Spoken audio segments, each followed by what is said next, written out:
Welcome to Cherish Cars, and if you're watching this video the day it's been posted and uploaded, then Happy New Year, because it is New Year's Eve and I'm up with my parents in Yorkshire.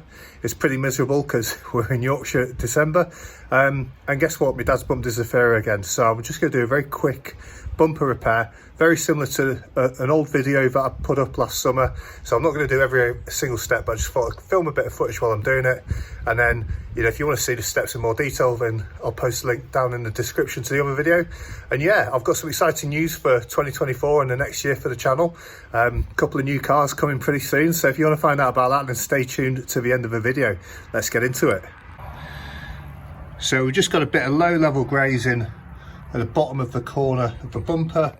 It's taken off paint, it's gone all the way back, so I need to flatten it off, give it a bit of plastic filler, and then give it a sandback primer and give it some paint on the top coat. So it's not going to be a huge and difficult repair. I'm just going to get through this and we'll see before and after what it's come up like. I've just done a quick smash and grab at my local Halfords, so we've got some wet and dry mixed paint for the prep and the priming and the paint, so that gives me everything I need. I've got some plastic bumper filler, so that'll help me get a nice level, flat, even surface to paint onto. Bought myself some more plastic primer, worked really well on the back, and then I've got some top coat left and some lacquer left from the last job, and then just a bit of white spirit for cleaning down between layers to get rid of any dust and degrease. I bought myself some Posh masking cover roll because I'm going to charge my dad for parts of all of this. I'll obviously do it for free, but he's paying for the bits, so I thought I'd give this a whirl and see what it's like. It's only £5 or so, so yeah, treat myself, it's Christmas.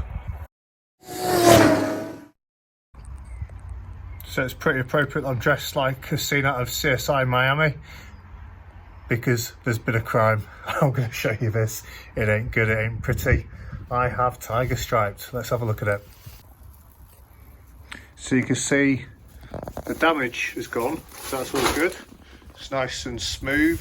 However, this is a shocking paint job. It's properly tiger striped. And the reason for that is because it's too cold to be spray painting, and also I think I had a bit of a clogged nozzle, which isn't ideal. So unfortunately I've run out of paint as well, because this was just using a half can I had left over. So it's not great. I'm still going to let it dry and get some lacquer on it just to protect it, but I'll have to get some more paint ordered and finish the job properly in the new year. Oh well, it's better than it was before, but once it's a bit dirty, the paint will be less noticeable. But yeah, pretty bad paint job there. So it's actually not the worst paint job I've ever done, believe it or not.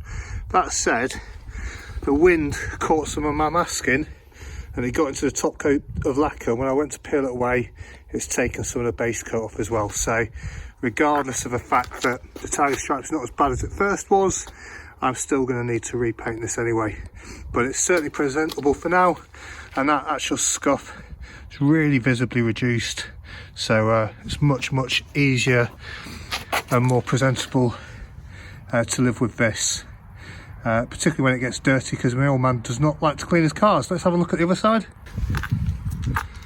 Again, this side, it's not too shabby. I think it was a bit of a hasty repair, so the actual repair work itself isn't great. You can still see the scratch. I mean, it's a lot better than it was. What I've gone for here is I've gone to blend the paint, so I've just wet sanded this just to bring it in before I put the next bit of top coat on, and then the lacquer is over to this side. So all that needs to happen now is once that lacquer's hardened off, a good buff with some compound, and that should come out, just a hand buff, it doesn't need to be machine polished. That should come out fine, and that will really help blend. I'm quite happy with that. I think this side will be absolutely fine. I won't need to come back to this.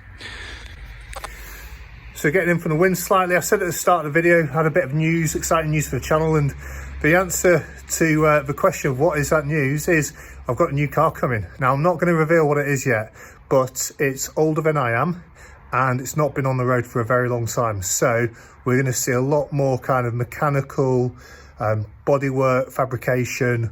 It's going to be a really involved project. It's going to take a long time, so it's not going to be a quick turnaround either. I managed to secure myself some indoor workshop space, but again, that's about 40 minutes from where I live, so I'm only really going to get on it maybe for half a day every other week or whatever, so it's going to take a bit of time. Obviously I bought the Insignia to flip and move on. I thought I'd have it for 6 months. I've had it coming up to a year now. It's been a great daily driver, but I need to let that go so that I can get something else to get into on the channel.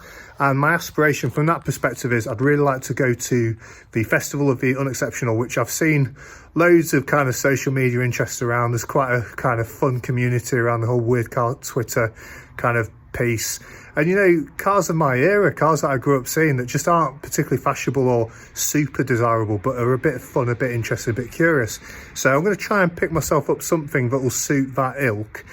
And the plan is to get something that will be reliable enough for it to be a daily driver. I've actually taken one of my vehicles off the road. I've got a Navara that I absolutely love, but the insurance has just gone up, and the vehicle tax now is going up, and it's just costing hundreds of pounds more per year to run. So I think I'm going to have to sell that. So I'll do some videos on prepping and selling that. I'll get the Insignia going, and then I'll look for a project to replace the Insignia with.